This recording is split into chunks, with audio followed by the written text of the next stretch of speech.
ואנחנו סיימנו את השיעור הראשון בנושא הזה של האפיון של הנושאים במשנה. האפיון של המרכיבים השונים במשנה.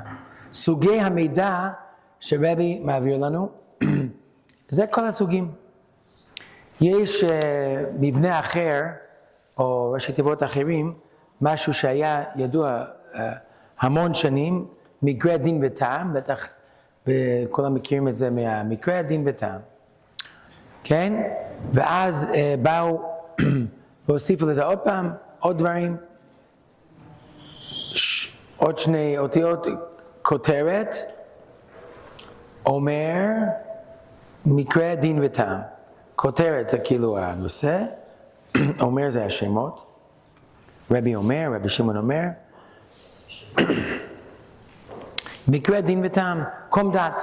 וזה התפרסם בסדרת הסרטונים האלו, אולי אתם מכירים מהנכדים, הכל של בית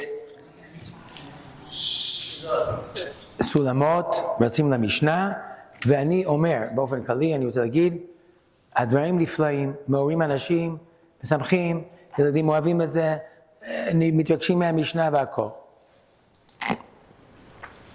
אני רוצה להעיר כמה דברים על הנושא הזה, וזה דבר שהוא, יש לזה חשיבות רבה, כיוון שהנושא, כאילו, להכניס את הנושא של קום דת, נכנס לתוך המעיים והקרביים של משרד החינוך, כאילו שזה אחד מאבני היסוד של הוראת המשנה, כאשר אני הזכרתי את העניין הזה, שאם רוצים לעסוק באפיון, צריכים לדעת מתי לעסוק באפיון, זה שלב של ניתוח, זה שלב של פירוק,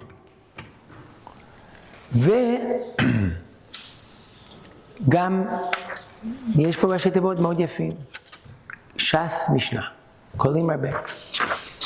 קום דת, רש"י אומר גם במסכת עירובין, על ששלמה המלך עשה אוזניים לתורה, שלימד אותם סימנים נאים. הסימן צריך להיות נאה.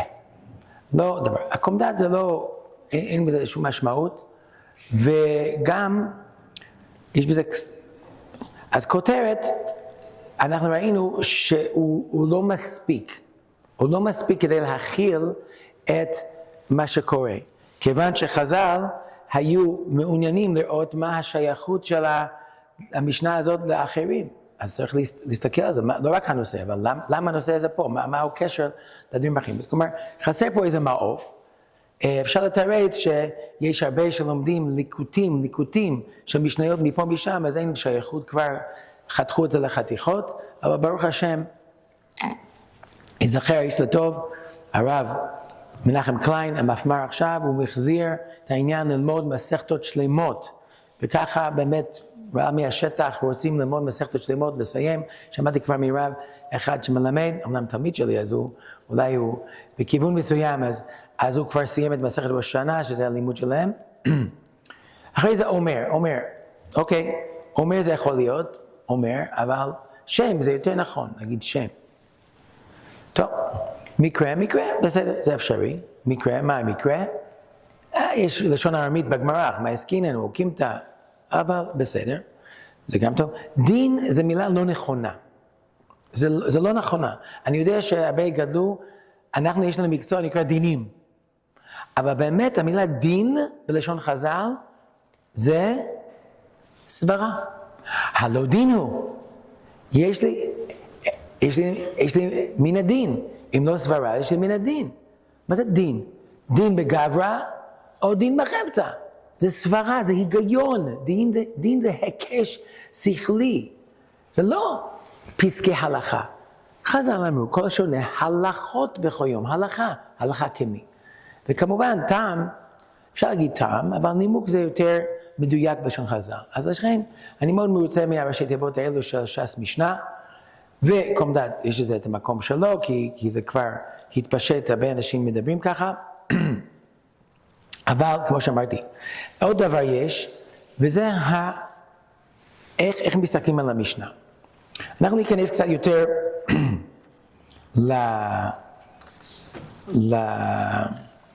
לטקסט של המשנה, אני מבקש שתפתחו את החוברות האלו. ואנחנו רואים פה מסכת מגילה, זה בהתחלה. ואני אחזור לדבר על המחבר של ההערות, אייל מאיר ברקוביץ', עוד מעט. זה ההוצאה שהוצאתי לזכרו, בעזרת הציבור, המשפחה. אז בפרק שני, יש לנו פה, כמו שאמרתי, אחרי הסדרה של אין בין, כן? אתה נסיים עם זה, עכשיו פרק ב', חזרנו לנושא של המגילה. וראינו במפה הכללית, נתתי לכם גם את המפה הזאת, עם כמו עט כזה. אנחנו אוחזים, אתם רואים, זה קשה לראות קצת בצילום הזה, אבל הענפים, יש ענפים ויש עלים, העלים הקטנים כתוב באיזה מקום אנחנו במסכת. אז פרק ב', משנה א', משנה ב', כיצד נקראת המגילה. משנה ג', משנה קישוט המגילה. אחרי זה משנה ג', חיוב האדם, איפה הוא בבוקר, והקורא, איך הוא יקרא, ואחרי זה נושא אחר, שעת קיום מצוות, שזה קשור למגילה, ואז זה מסתעף, זה נספח. אז זה מבנה של פרק ב'. אז המבנה של מסכת של ההוצאה הזאת מאוד ברור, וזה מזמין את התלמידים לקרוא. הרב משה קלצקין, שהוא הקים עשרות, יש לו ממש עשרות אלפי תלמידים שלומדים במוסדות שהוא הקים, הוא לא מנהל אותם בפועל, אבל הוא מדריך והוא מפקח וכו'. הוא אמר לי שמי שלומד משנה סדורה זה פי 3, פי 4 יותר טוב להבנה. לתלמידים, הוא אומר, וגם לרבא, וגם למורה, הוא גם מבין יותר טוב. הקורא את המגילה למפרע, לא יצא. המקף הזה, האם-דאש הזה, למי שמתעסק עם בינה מלאכותית, הסימן הזה קיבל קצת כותרות, בגלל שזה אחד מהסימנים של טקסט שנערך על ידי ChatGPT. הוא אוהב להכניס שם את הסימן הזה, הפיסוק. אבל אני השתמשתי בזה כדי להורות את הניגון. כן, כולם יודעים איך לנגן. הקורא את המגילה למפרע לא יצא. יש פה ניגון. קרא, פרק, תרגום בכל לשון, לא יצא. אז אנחנו רואים פה את המבנה הזה, מדגיש פה אייל ברקוביץ' בכל לשון, אבל אם הוא לא מבין. זאת אומרת, מדובר באדם שלא מבין בכלל מה כתוב, וזה לשון אחרת, לא לשון הקודש. תכף נראה את לשון הקודש. אבל קוראים אותה ללועזות, לועזות זה אדם מעם לועז, ממישהו שמבין שפה זרה, בלעז, באותו לעז שהוא מבין. אבל מאיר, עם עין, מאיר, אייל מאיר, שצריך להיות מגילה כתובה באותה לשון. והלועז ששמע אשורית, מי שלא דובר עברית, אבל הוא שמע אשורית, אשורית זה כינוי ללשון הקודש, וגם הכתב אשורית, יצא. אוקיי, עכשיו יש פה איזו הערה שזזה ממקומה. אז אנחנו רואים פה את הניגון של המגילה, את מסכת המגילה, עם הערות. אז מי זה המחבר הזה? אייל מאיר ברקוביץ', השם ייקום דמו. היה אדם מבריק, קיבל איזה 800 בפסיכומטרי, ודחה את הלימודים שלו, הלך ללמוד בעלי 3 שנים, ושם הוא עסק בחבורה של לימוד משניות. לא כולם התקבלו לחבורה הזאת. והם למדו בעמידה,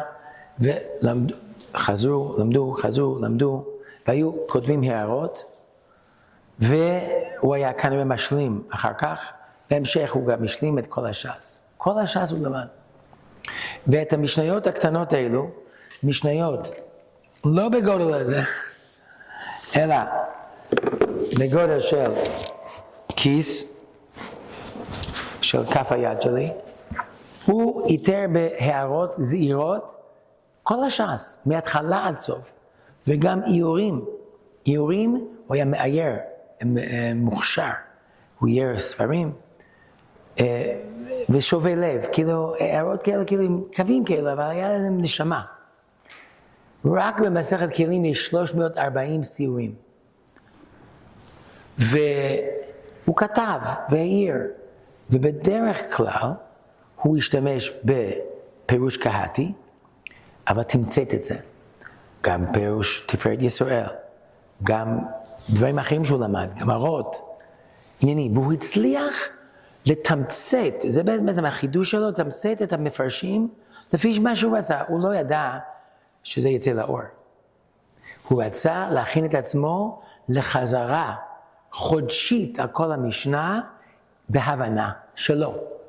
תורה דילי, תורה שלו. וכמובן, להתענג בצבא, כמה שאפשר להתענג, בלימוד התורה, שיהיה איתו, והיה איתו כל הזמן. הוא התגייס למטכ"ל, מגלן, ואחרי זה, עכשיו במלחמה חזר להילחם, עזב את אשתו של שנה אחת, אין להם ילדים, והלך להילחם, ונפל עם חברו הטוב, גל מאיר אייזנקוט, הבן של הרמטכ"ל לשעבר, הם היו ביחד והם עלו לשמיים ביחד. אחר מכן מצאו את המשניות שלו, וראו את האנשים מהספרייה הלאומית, אמרו וואו זה אוצר, והחליטו לתרום את הכרך הזה לספרייה הלאומית באוצר כתבי היד הנדירים. נמצא שם. יצאו איתי קשר בגלל שאני בא לזכות של המשנה סדורה, והוא כתב בתוך משנה סדורה, אם אפשר לשים את זה באינטרנט. אמרתי כן, זה הדבר הכי יקר שיש לנו, אין לנו נכד ממנו. והמעשים טובים שלו, התורה שלו. ואמרתי, ראיתי את זה, אמרתי, אני חייב לעשות עם זה משהו. אי אפשר להשאיר את זה. ראיתי שההערות שלו, למרות שלא יכולתי לראות הרבה, זה ברמה הגבוהה ביותר. והוא בעצם מיישם את העצות שאני אומר ללמוד. אני חילקתי לכם גם כן דף עם עצות בלימוד המשנה. לימוד, הנה זה עם התמונה שלו אפילו, איך ללמוד, וכך הוא יישם את זה. ללמוד ולחזור ולחזור ולחזור ולחזור, עד שהגיע לחזרות בחודש אחד של סדרים רבים. וככה הוא תמצת את הדברים וכתב אותם, אני כותב את זה בספרים שלי, אני לא פגשתי אותו. אבל הוא יישם את זה בצורה מופלאה, יש אלפים שכותבים, אבל הוא עשה בצורה מדהימה. אז אני אספתי תמיכה מהציבור, תמיכה מסוימת, לעזור לי לעשות את זה, והשקעתי כשנה ויותר, עם גם צוות שהזכרתי, לעסוק בהוצאה לאור של הדברים האלה, להקליד ולערוך ולזה. לפעמים יש דברים שלא מובנים, צריך להעיר עליהם, צריך לשים אותם במקום הנכון, והוצאנו את זה בפאר רב, הספר הזה, ודבר גדול מאוד,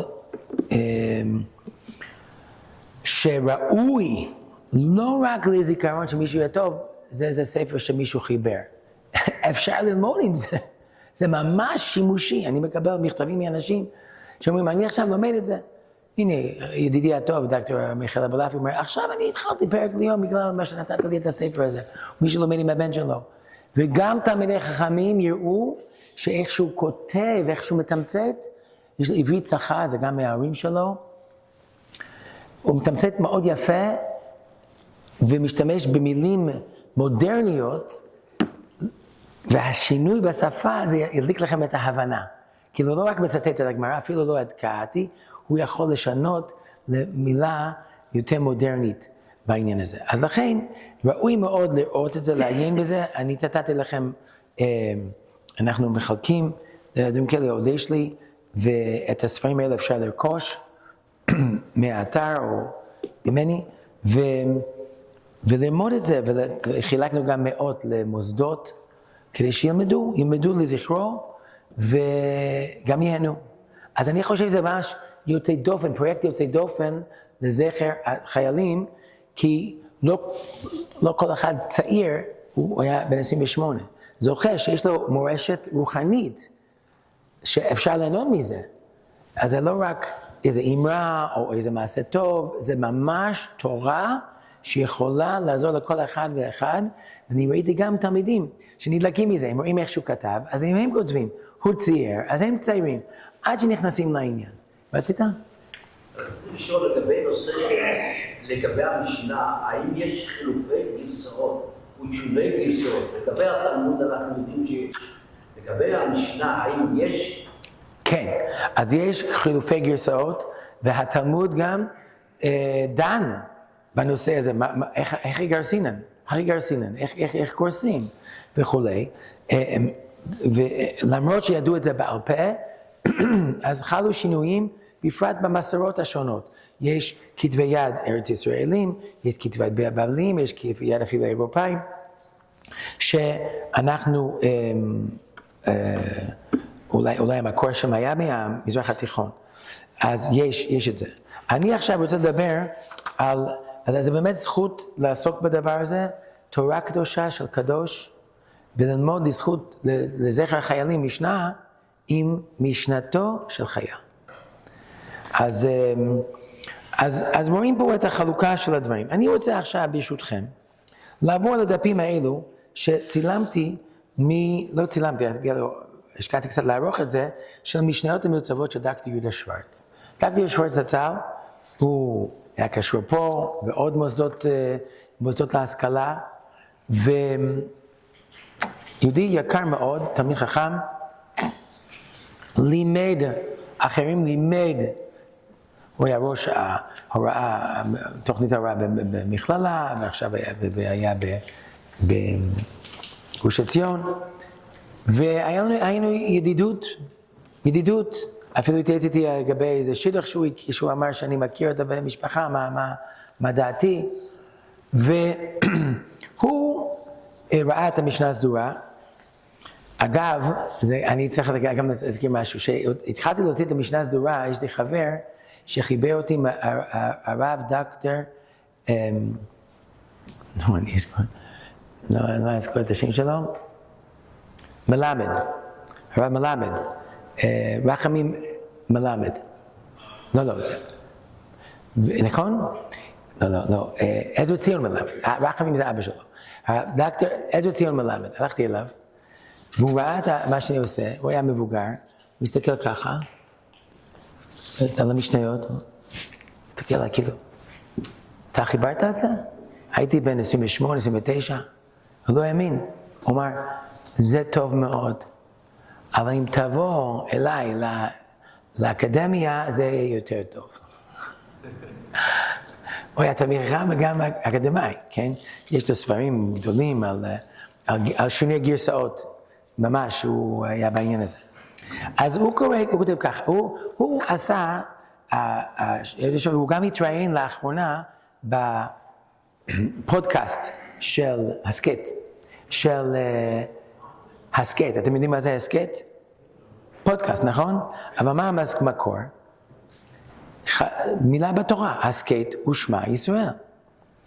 אבל זה לא רק זה, זה גם דרך לימוד. חז"ל דורשים,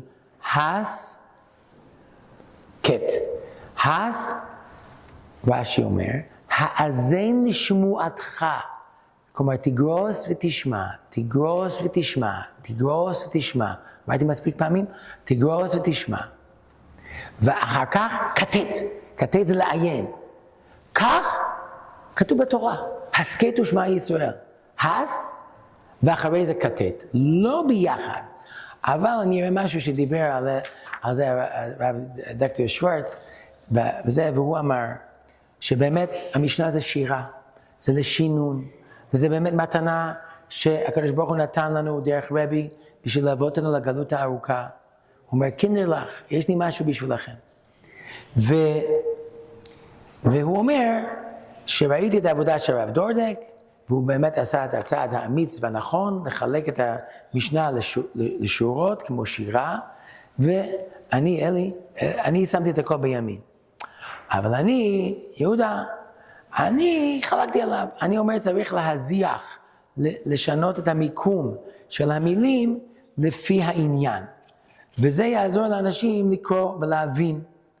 לקרוא, להבין באותו זמן. אז בואו נראה, הקראת בגלל מפריע, לא יצא. קראה, עכשיו יש הזכה על פה. קראה, יש הזכה תרגום. בכל לשון, יכול להיות שהמילה כל לשון היה צריך להיות מתחת מי כבר מבין? מתחת לתרגום. כלומר, יש פה קריאה בד בבד עם הקריאה ההופקית, הרגילה. יש גם קריאה אנכית. על פה, תרגום, בכל לשון. והדין, הזכרנו את האביונים, הדין, הפסק ההלכה, לא יצא. אבל קוראים אותו ללעזור בלעז, בלועז ששמע שורית, יצא. אז הנה יש לנו קריאה אנכית, לא יצא, לא יצא, יצא. רואים את ההלכות האלו, מצטרפות, ויש את המקרים, יש את המקרים בצד ימין. אז הוא מאיר הערה 1-2, זה מראה את ההלכות וכולי, ויש פה שורה 3 ו4, קרא תרגום בכל לשון, כלומר זה לשון לא תרגום, כי יש התייחסות לזה. אז בואו נעבור למשנה ב', קרא סירוגין, כלומר הוא קרא והפסיק, וקרא והפסיק. הוא מתנמנם, נו מי לא מכיר את זה, בפרט בפורים בבוקר, אחרי שנשארים ער, וזה... אבל למה הוא כותב את זה באותה שורה, את הסירוגין והמתנמנם? לפי השורה שלו... נכון, נכון. זה מתחת. מתחת, נכון. אבל יכול להיות שהסיבה שהוא הפסיק בסירוגין זה בגלל שהוא התנמנם. היה כותבה, דורשה המגיהה, כמובן גם זה מקרים נפרדים, לא יצא. ואם לאו לא יצא. כלומר, אם כיוון ליבו, לצאת ידי חובה יצא, ואם לא יצא. וכו'. הייתה כתובה בסם, בסיקר וקומץ כאן כתום, כמו שמאיר למטה, שזה הדיו, על נייר ועל הדיפטרה, זה החומר הכתיבה, הנייר כאילו, לא יצא עד שתי כתובה אשורית על הספר ודיו.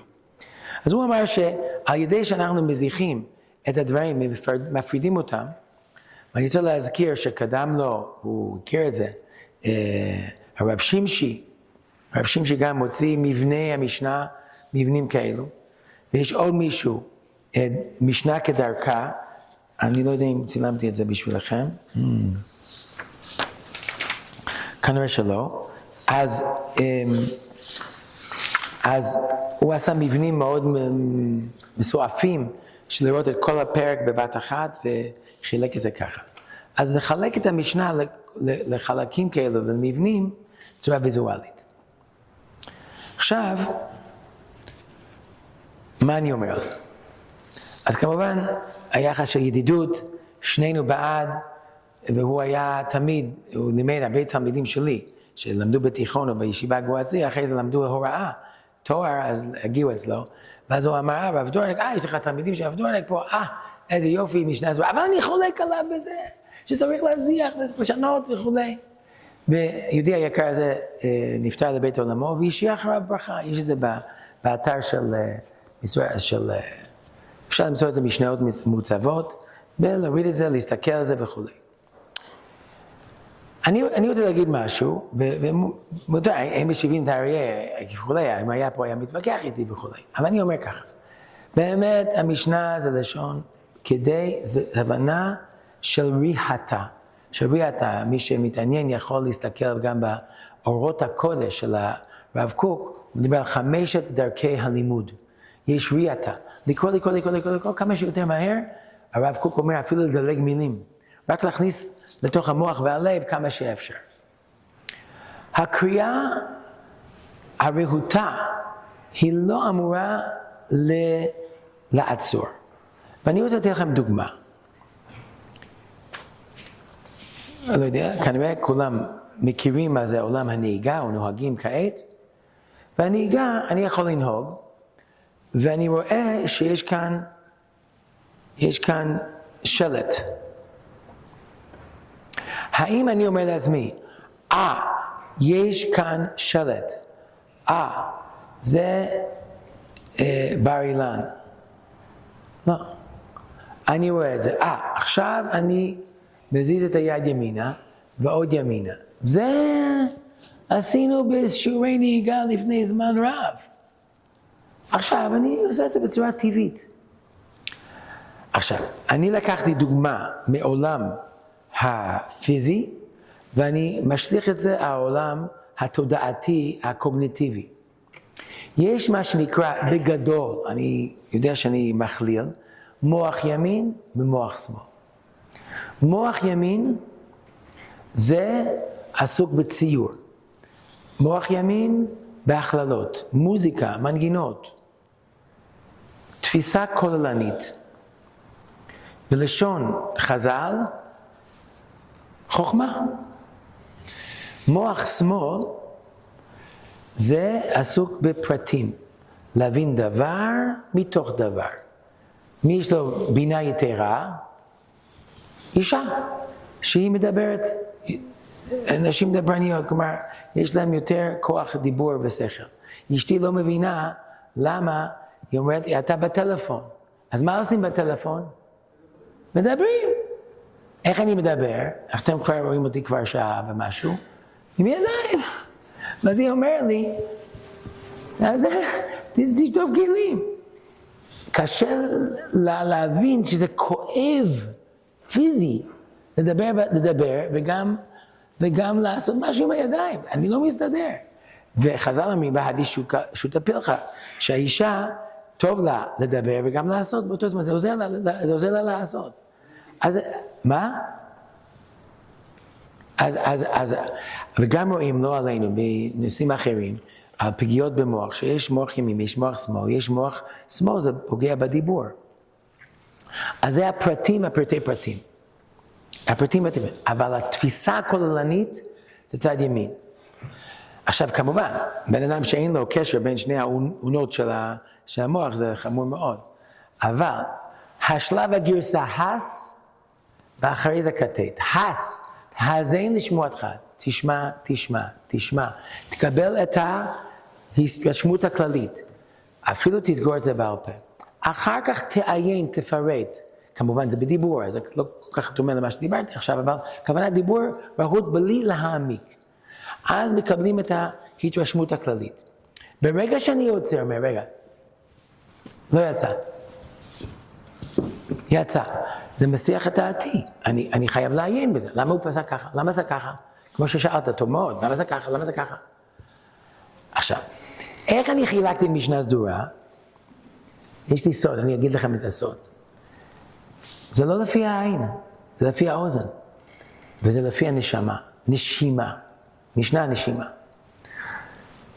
האמת שאני, כשהתבגרתי, אני הוצאתי עוד הוצאה של משנה, זה לפני יותר מ-12 שנה אולי, וזה עם ברטנורה.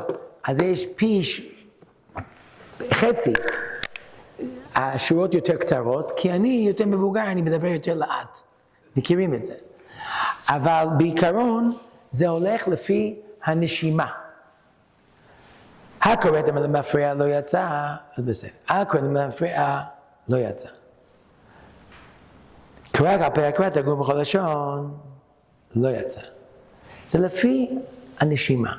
אפילו דבר אחד, לפעמים יש שורות ארוכות, עשיתי מדידה, אבל כל זה בדיעבד. אני עשיתי את זה לפי הטבע, לפי הקריאה והשינון שהייתי משנן הרבה.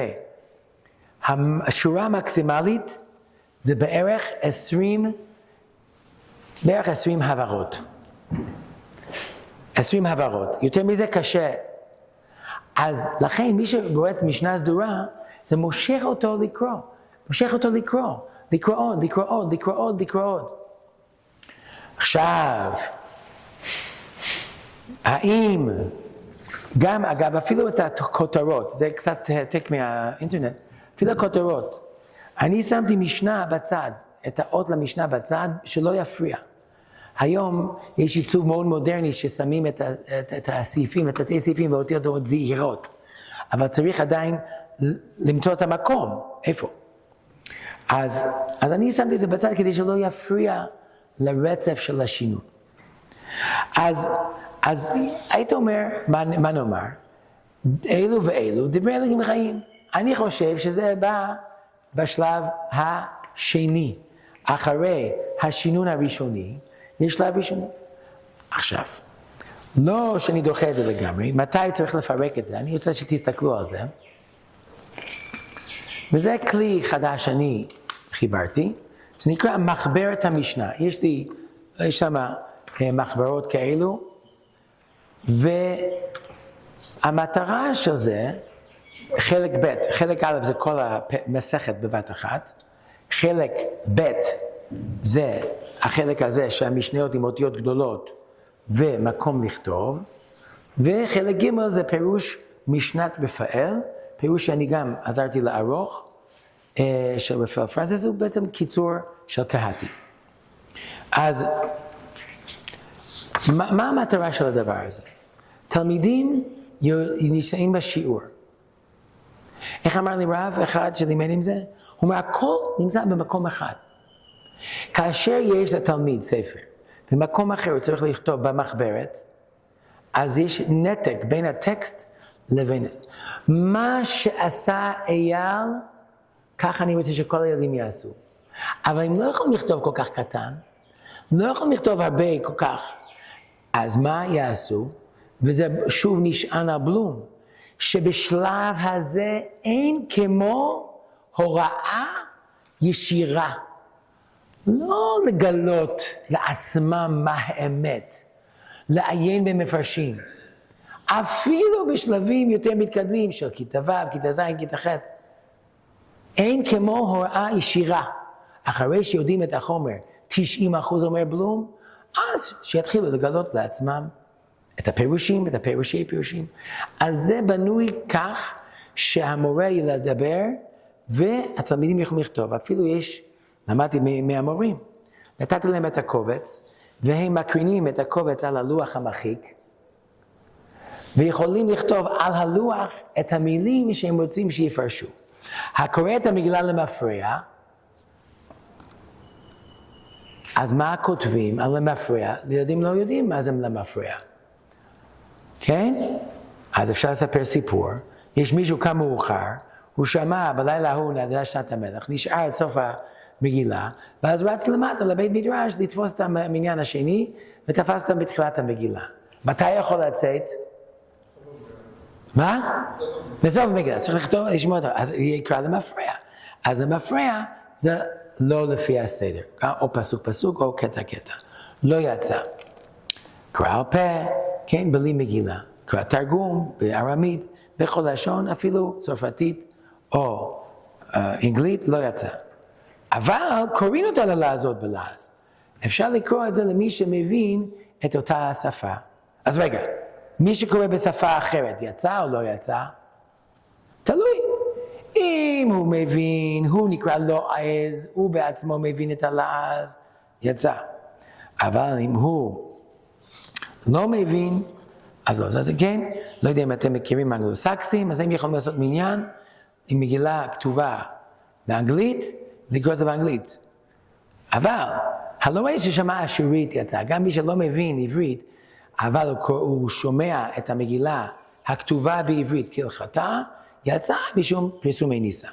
אז אם כן, כאן הוא לכתוב בפנים את הדברים, יכול לצייר ציור, דגל צרפת, לא יודע, מה שהוא ירצה. אבל ככה יש לתלמיד מקום לקלוט את הדברים לפי רמתו, לפי הוראה של הרב. עכשיו, זה אומנם דף מאוד גדול, אפשר דפים יותר קטנים, אבל הדבר הזה, זה בעצם רמז לכם. שכותבים, שלומדים, אני אומר, אני מייעץ לכולם. אני יודע שיש גמרות בבית המדרש, אתם באים לדף היומי או באים לשיעור, אם זה על חומר שהוא נלמד כסדר, כמו דף היומי או כמו משניות, ואני מקווה שכולם, אחרי השיחות האלו, על המשנה ועל חשיבותה, ועל כמה זה בסיסי, שתדאגו לכך שיהיה לכם איזה שיעור משניות, או בבית כנסת, או עם הנכדים, או פרטי. היה מישהו שאמר לי, עכשיו דיברתי איתו, אבל אמר לי שמישהו שהיה חוזר תמיד על המשניות, אבל עד שהוא איבד את הראייה. אז תדעו לכם, יש אפליקציה, נקרא קהתי משנה סדורה.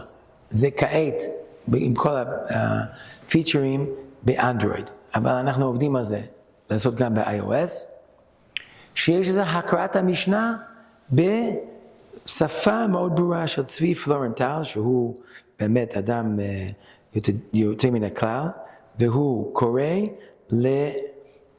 קרא לספרייה של העברים. אז היה לי תלמיד עיוור, והוא אמר לי, יש הקלטות של כל המשנה. אז אני יצרתי קשר והכנסנו את המשנה, את ההקלטות האלו לתוך אתה שומע את כל המשניות וכמה... אז יש כאן, כן, הוא יכול לשמוע את כל המשניות. אז הנה. סדר זרעים. מסכת ברכות, פרק א', משנה א'. מאימתי קוראים את שמה בערבית? משעה שהכהנים נכנסים לאכול בתרומתן עד סוף האשמורה הראשונה. דברי רבי אליעזר. אז כשאתה נוסע, כשאתה מגיע, אתה יכול לחזור על זה לפני השיעור, לשנה את המשניות עוד לפני השיעור, לעבור לשיעור מוכן, וגם לבוא עם עיפרון, כדי לרשום בפנים מתוך המשניות שלך, משנה סדורה זה הכי טוב, את מה שהרב מפרש. מה רצית? האפליקציה שנתתי, אין אפשרות לבחור, לא יודע אם זה זאת או שזה הפרק, אין אפשרות לבחור שזה יהיה רק את המשנה. יש, אם אתה לוחץ פה, אתה נמצא במשנה סדורה, כן? אתה לוחץ פה על המלבן הזה, אתה מקבל את כל המשנה, פרק שלם, ואז זה יקרא לך פרק ופרק ופרק ופרק, עד שתגיע לגולן. אתה פשוט נוסע, ושוב נוסע, זה כמו לגרוס. לכן הליכה זה מתאים גם כן לגרסה. אז אני מזכיר את זה, כי היה היהודי הזה שביקש ממני, ותמכו בהוצאה של דרך הנשר, היה הנכד של מי שהשאיר את הכתב יד, צבי סלוצקין, שגר בפתח תקווה בסוף ימיו, והיה גר בירושלים. והוא נהיה סגי נהור, אולי בגיל 90, משהו כזה. בשנים האחרונות של ימיו, הוא היה מקשיב לזה. את המשנה ואת הקהתי קוראים. את המשנה ואת הקהתי, משנה וקהתי. והוא עשה כמה וכמה סיומי שהיה מסיים כל שנה את כל הש"ס. אפילו פחות משנה. היה מסיים בהקשבה. הוא אדם שמח, טוב לב, גם במצבו היה שמח וטוב לב, באמת הוקיר רבנן וזה, באמת הסבא שלו היה אדם מאוד מיוחד. אז גם אפשר בדרך, או גם אפשר מי שקשה לו, או אם אני מורחץ, שוטף כלים, לשמוע את הדברים האלו, כולם מבינים את הערך של הדבר הזה. אז אני אומר, הרב קהתי כתב את דבריו לציבור. הוא ראה נוער. זה יצא מהקשר עם בני עקיבא, שיעסקו בתורה. אז הוא חיבר חוברות קטנות. יש לי סיפור שאני שמעתי מבית האבל של רבני אריאל. הרב אריאל, של רמת גן, הרב ישראל אריאל ועוד רבנים. והם ישבו שבעה, ישראל אריאל היה שמה, בעיר עתיקה, והגיע לשם גם האח של הנפטר, האבא של הרב אריאל נפטר, אז האח, הדוד, היה שם גם. ואז הבאתי משניות ללמוד, ואז אמרה משניות וזה. אז הוא אמר, הדוד הזה, אני שכחתי את שמו, הוא אמר, אני הכרתי את רב קהתי. ואני אגיד לכם, הוא פגש אותי ואמר לי, למה לא תעשה כמו שאני עושה? אני כל יום לומד 2 משניות בעל פה. ואני חוזר עליהם ומוסיף עליהם, מוסיף עליהם, עד שאני למדתי את כל הש"ס בעל פה. הרב שלמה מנהר, זוכרים? הרב שלמה מנהר, רב של בית וגן. אולי זוכרים מהספר שלו, של בין החומות, שהוא היה הרב של שם בין החומות היה המפקד של הרובע. תלמיד חכם גדול, אמרתי לו, שמעתי עליו שהוא ידע את כל המשנה בעל פה. אז ביקשתי ממנו חיזוק.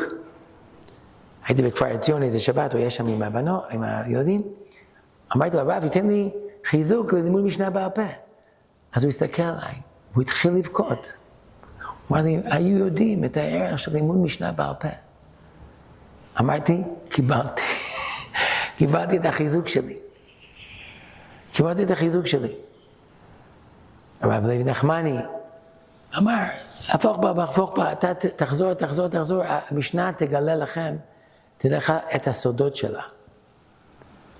וכמו שהזכרתי, הרבנים, סבתו, עם הדוגמה האישית שלי, שראיתי, יש שהם משקיעים כל כך.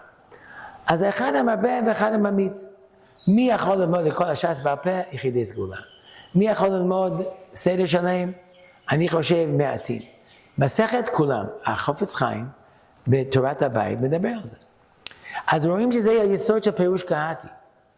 אבל רב קהתי, הוא הביא, לשון מודרנית, הביא תמצית של המפרשים, בעיקר ברטנורה, כמובן, רבן של ישראל, אבל חיבר אותם, ובנחת, ולפעמים שתי דעות. לפעמים את ההרחבה הוא שם למטה כדי שאפשר לדלג על זה. אני חייב להזכיר, במעמד ציבורי כזה,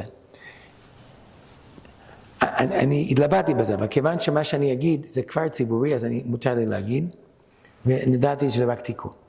יש מי שלא יודע מי זה, אבל כתב בוויקיפדיה של קהתי, כתב שמה שהיה עוד מישהו שהיה באותה עיירה שכתב פירוש ביידיש, וכנראה יש קשר ביניהם, כאילו שהוא עתיק, ככה הוא מרמז. וכתוב שם אין ציטוט, אין הוכחה, אין שום דבר. אני בלי נדר, אני אנסה להיכנס שם לוויקיפדיה למחוק את זה. עשיתי מחקר מדגמי, אבל אפשר לעשות עוד מחקר. ממישהו יודע אחרת שיגיד לי. לקחתי את הדפים האלו מהמחבר הזה, מכובד מאוד, פרוטוסקי, או משהו כזה. אני לא מייעד, נכון את השם, סליחה, אבל מצאתי את זה. וזה ביידיש, לקחתי את זה, שמתי את זה בג'מיני. ג'מיני הוא טוב בשפות. ולקחתי גם את קהתי, אז יש לי את הגישה, כמעט יש לי את האפליקציה הזאת, יש שם את כל 20 כרכים של האנגלית. אז שמתי שם את האנגלית, לא את העברית, לא רציתי, אז הוא תרגם את זה לאנגלית וזה היה לאנגלית, ואמרתי, תשווה ביניהם, מסכת מגילה. אין קשר. כמובן, זאת המשנה. אבל הפירוש, ודרך הפירוש, ומה הוא הביא, ואיזה נושא הוא הביא, ואיך הוא הביא, זה בכלל לא קשור. אמרתי לו, תבדוק טוב, אני גם קראתי. לא מצא שום קשר ביניהם. אז אני חושב שאיך אומרים להצדיק את הצדיק. צריך להצדיק, וזה כבודו במקום מונח, וזה כבודו במקום מונח. זכו, יש הרבה דברים שהתגלו לעולם, שהתגלו עם שני אנשים, לכתוב פירוש על משנה זה לא דבר שעשה אחד. אז זה חשוב להקים. אבל באמת מה שהוא עשה, דורות, אני מניח שבין כולכם, גם אלו מבוגרים ביניכם למדו קהתי, וגם הצעירים ביניכם למדו קהתי, הוא רבן של ישראל. הוא רבן, הוא זכה. איך שהתורה ניתנת על ידו באלפי מקומות בלי סוף. ואני זכיתי גם כן להיות שותף במעט לעניין הזה. אני אספר. שבאתי להוציא את משנה סדורה, רציתי טקסט על משנה. חשבתי לקחת ממישהו מהמחשב, התקשרתי לרב אורי כהן, החתן של רב קהתי, הוא היה פה, כן? ואמרתי לו, יש לכם את זה במחשב? הוא צחק, אמר לא, אין לנו זה, עשינו, ואז זה ישן, לא יודע מה. אבל אתה יכול לקחת ותעתיק מה שאתה רוצה. יופי.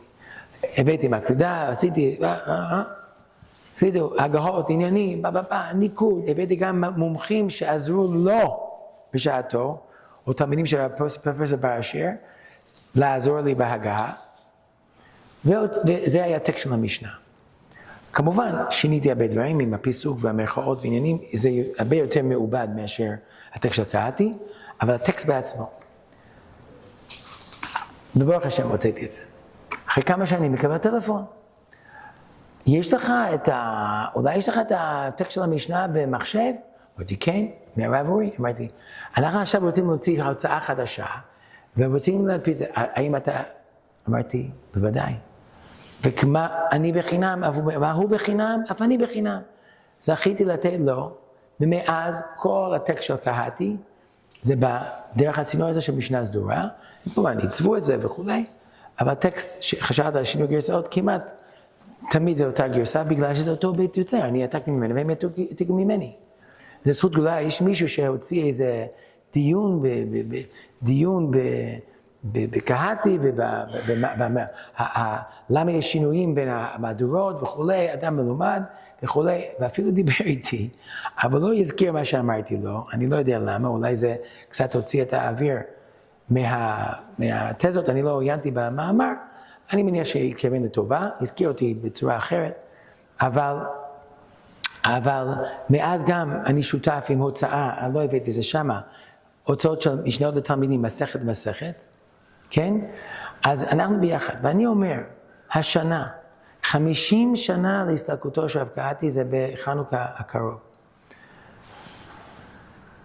מה אפשר לעשות? איך אפשר להחזיר תודה? איך אפשר להחזיר לו תודה, להוקיר את זכרו? מה אפשר לעשות?